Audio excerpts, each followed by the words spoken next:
Hello guys, what is going on? My name is Sam, or Chaotic, and welcome back to another GTA 5 video here on my channel. So yesterday, the Doomsday Heist update was released into GTA Online, and I think it's safe to say it is one of the biggest updates we've ever received in the game. On day one alone, we received 16 new cars and vehicles, new business properties, new heists, new clothing items, new Mark II weapons, new masks, loads of new features, and much more. And when you compare this update to some of the past ones, for example Smuggler's Run, we only received 9 vehicles on day 1 with that. Gunrunning was very much the same, only 9 vehicles were released on day 1 with that update as well. So just in the terms of new vehicles released on day 1 alone, there was certainly a lot more content with Doomsday Heist over some of the past updates. And 95% of the vehicles as well available right now in the game are pretty awesome too. There are only 1 or 2 exceptions which I wouldn't really recommend buying, they're not quite as good or as useful, but nevertheless it is a great all-round update. And there's still more to come. Loads of items and unreleased vehicles have been found in the update files of the Doomsday Heist updates, which by the looks of things will be released over the course of the next few weeks and months through special events. And in this video we're going to be discussing all 13 unreleased vehicles, their prices, and their release order as well. Now unfortunately at the moment I haven't got any gameplay of these vehicles, I just have a few images, but hopefully at some point over the next few days I'll be able to share some gameplay of you guys of all 13 of these vehicles and all the customization options available for them as well. But until then, let's get straight to things and take a look at these 13 unreleased vehicles. And to start things off, let's begin with the Overflod Autark. So for the first time in 4 years, we're going to be receiving a brand new Overflod in the game. As far as I'm aware of, the only other one we have is the Entity XF. So at last, it's taken some time, but we will be receiving a new Overflod, and it's named the Autark. Here it is right here, it will be a supercar, and of course available on the Legendary Motorsports website once it is released in the game.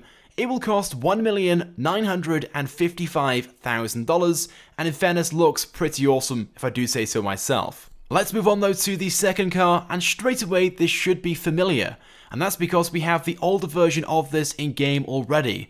This being a new and more modern version of the Pfister Comet in game, it will be named the Pfister Comet SR. I'm not too sure what SR stands for, if anyone knows let me know right now by leaving a comment. But yes, very soon, at some point over the next few weeks and months, we will be receiving a new version yet again of the Pfister Comet in-game. It was only yesterday, with the Doomsday Heist update, we received a new version of the Comet Retro Custom, that being the Safari model, but we're going to be receiving a newer, more up-to-date version of the Pfister Comet, and here it is right here. In fairness, it does look pretty similar. The body shape is pretty much identical with only a few small changes and adjustments. The main ones of course being the headlights and the rear tail lights. But it's worth noting this one is in fact a lot more customizable than the standard Comet we have in game, which is a good thing. I personally love the standard Comet we have in game, but the main issue is there aren't many customization options available for it. But this new version has a lot more. Now once it's available in-game to purchase, it will be available on the Legendary Motorsports website to buy for a price of $1,145,000. So it's certainly a lot more expensive than the current model we have in-game, which costs just $100,000.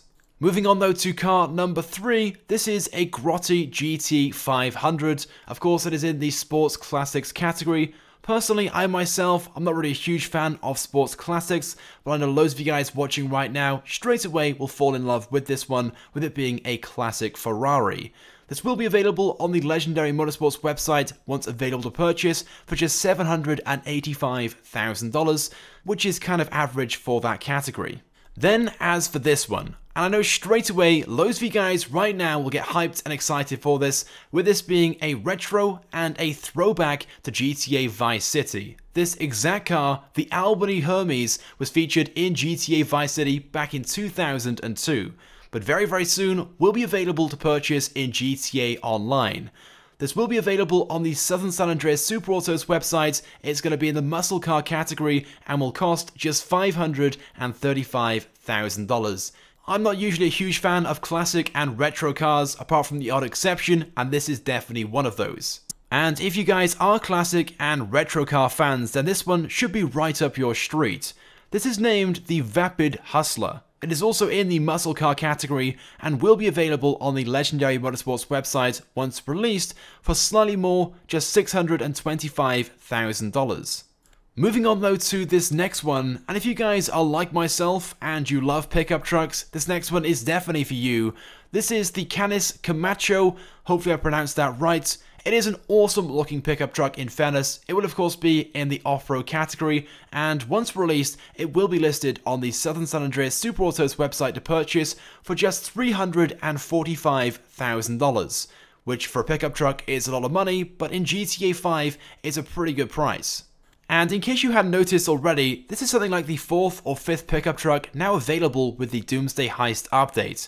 Rockstar have certainly added quite a few with this one. I'm not really too sure why, but I'm certainly not complaining.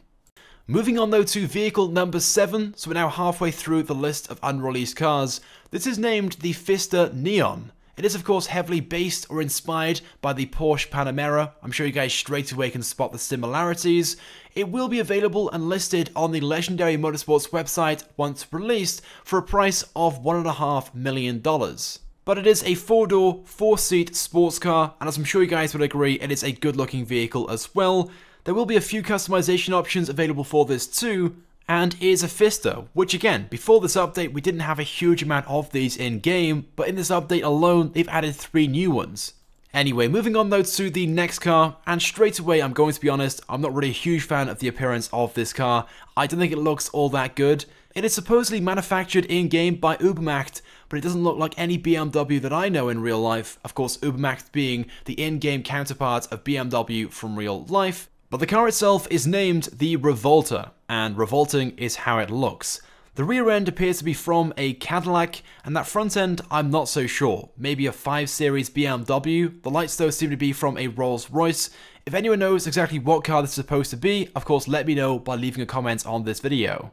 But I'm sure there are people watching right now who may look at this car and may think it looks decent, and you may want to buy it. Well, the following information might turn you away. So it is a sports car, it will be listed on the Legendary Motorsports website once released, but it will cost a total of $1,610,000.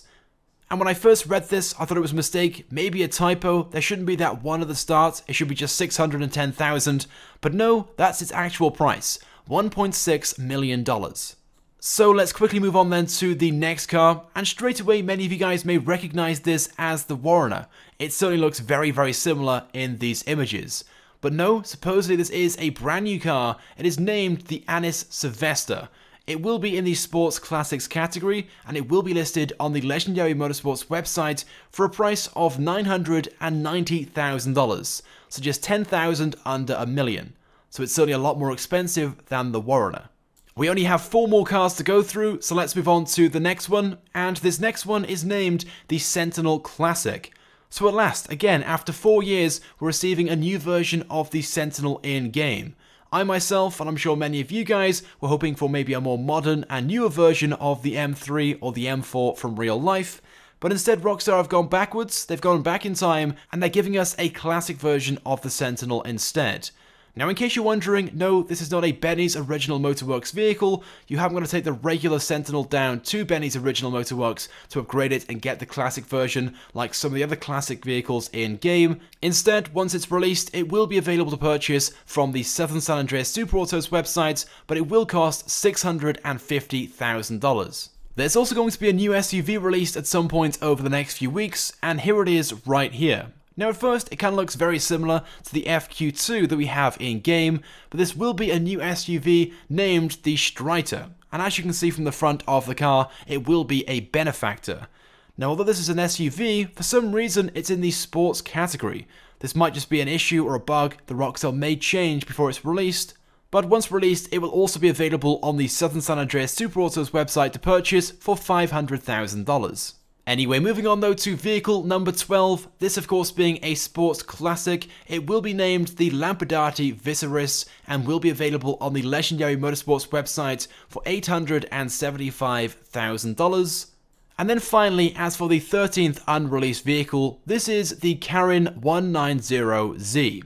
Of course, again, it will be in the Sports Classics category and available on the Legendary Motorsports website once released for a price of $900,000. So there we go then guys, those are the 13 unreleased cars and vehicles from the Doomsday Heist update.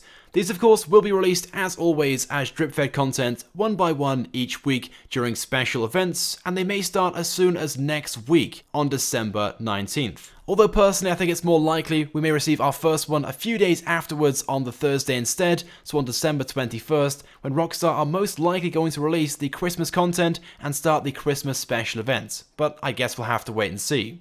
But moving on to the final bit of information I have to share with you guys in this video, that being the release order of these 13 unreleased vehicles. So this was shared by Foxy Snaps on Twitter yesterday. He shared this. This is basically the order in which the vehicles are listed on each website, with the ones at the end being at the bottom of the website, which means they are coming first. So from the Legendary Motorsports website, we will see the Comet SR release first, followed by the Hustler, then the Z190, then the Neon, then the Revolter, the Gt500, then the Viserys, the Sylvester, and then finally the Otark. As for the Southern San Andreas Super Autos website, the Camacho will be released first, followed by the Hermes, then the Streiter, and the Sentinel Classic last. So there we go then guys, those are the 13 unreleased vehicles yet to come from the Doomsday Heist update. I of course want your thoughts and feelings on these 13 vehicles, which ones are you guys looking forward to the most, so go ahead and leave a comment on this video. But like I said at the start of this video, hopefully at some point this week, I'll be able to get some gameplay of these vehicles in-game and share that with you guys. If you guys could also drop a like, it would of course be greatly appreciated and it helps me out a lot. And if you haven't subscribed to my channel, make sure you do, because I upload all the latest and the greatest Grand Theft Auto 5 content. So as always guys, thank you very much for watching, and I will see you guys next time.